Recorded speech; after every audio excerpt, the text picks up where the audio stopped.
इमली हिंदी ज़बान का लफ्ज़ है। इसे अरबी में तमर हिंदी, सबारा, हमार, हूश, हमर, हमर, रूमी में कसार फोनियकन, फ़ारसी में खरमाए, हिंदी, खचा, हिंदी में अनहली, कटारे, संस्कृत में इमली का, चुकरा, दनत शठा, वगैरह, बंगाली में तैतल, मराठी में चंज, गुजराती में आंवली, सिंधी में गरामरी, इंग्लिश में टैमरिंड और लातीनी में टैमरिंडस इंडिका कहते हैं। इमली का गौदा, बीज, पत्ते, छिलका, जड़ और रस गर्ज तमाम चीज़ें बतौर दवा और ग़िज़ा इस्तेमाल की जाती हैं। इसकी तासीर ठंडी होती है, बदन में खून और सफरा के गलबा को कम करती है। इमली में जदीद तहकीक के मुताबिक टारटारिक एसिड, टार्ट्रेट ऑफ परासीम, साइडक एसिड और कुछ दीगर एसिड पाए जाते हैं। गर्मियों में इसका शरबत बनाकर इस्तेमाल किया जाता है, जिसका तरीक़ा ये है कि 4 से 5 तोला, तकरीबन 1 छटांग, गौदा इमली लेकर उसे 1.5 पाव पानी में भिगो दें।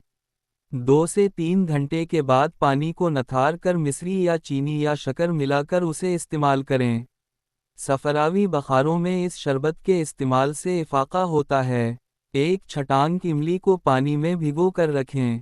2 से 3 घंटे बाद पानी नथार कर इसमें चीनी, इलायची, लौंग, काली मिर्च और काफूर मिलाकर पिलाने से कै रुक जाती है। इमली के गौदा का जोशांदा बनाकर पानी या दूध में मिलाकर इस्तेमाल करने से बुखार और कब्ज़ की शिकायत रफ़ा हो जाती है। इमली के गौदा का जोशांदा बनाकर गरारे करने से गले की सोजिश दूर हो जाती है।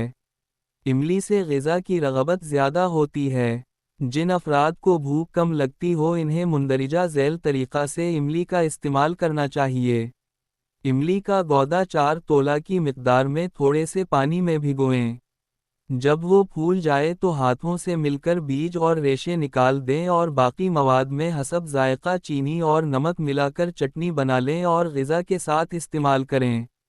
इससे ग़िज़ा हज़म हो जाएगी और खूब भूख लगेगी। इमली के पत्तों का जोशांदा फसाद खून को दूर करता है। पत्तों में पानी मिलाकर कोट छानकर पीने से पेशाब की जलन में आराम हो जाता है। इमली के पत्तों के रस में शक्कर या चीनी मिलाकर पीने से खूनी इसहाल में शिफा होती है और खूनी बवासीर में भी आराम आ जाता है। इमली के पत्तों के जोशांदा का बाकायदा इस्तेमाल कब्ज़ और यरक़ान में आराम का बाइस होता है। Please subscribe our channel for more health-related videos and share this video to your friends and family because knowledge is for everyone. Health issues are serious matters. Thank you. Goodbye.